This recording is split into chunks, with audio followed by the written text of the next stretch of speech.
When you hear Lama Hassan and you, as she said, unprecedented, we've never seen this in Egypt, shutting down the country like that. We haven't seen it in Egypt, but we've seen it elsewhere where they've had these similar demonstrations, Iran, Tunisia, etc. So this is now standard operating procedure from these governments who know that it is social network that is the principal organizing factor for these demonstrations. What's happening here is really critical.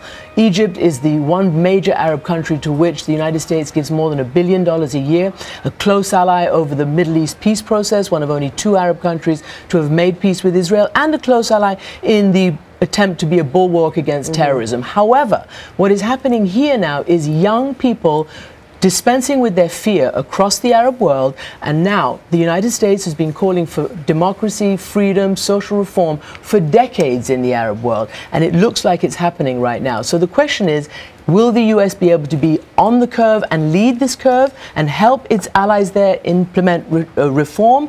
Or is it going to be behind this curve? What do you think the answer is going to be there, Christiane? You bring up many excellent points. Well, this is the very close thing that the US is now grappling with, because obviously it knows that there are risks if these leaders fall, risks in terms of their own interests. What it has to do is to get behind the aspirations of the people and to use its influence to encourage the leaders to implement reform. For instance, the people now are calling for President Mubarak to have a proper succession. There is no vice president. There have been no proper elections. The last parliamentary elections were by many people considered to be rigged.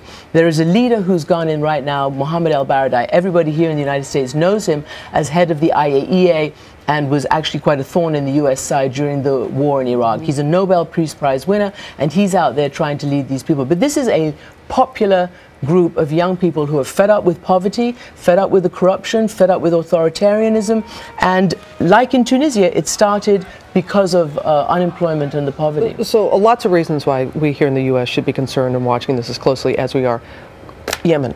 Well, it looks like some of this is spilling over into Yemen as well. Over this week, in fact, yesterday, there were, by any estimate, something like 20,000 people on the streets. In Yemen, the leader there has even less credibility with the people than in Egypt. However, Yemen is a vital ally against al-Qaeda. So people there are concerned, and the US is concerned, that again, if this is not managed properly, it could become al-Qaeda central. Well, you're going to have another busy weekend, and we'll be watching you Sunday on This Week, and Newt Gingrich among those that will be That's absolutely guests. right. All right. Thank you, Christiane.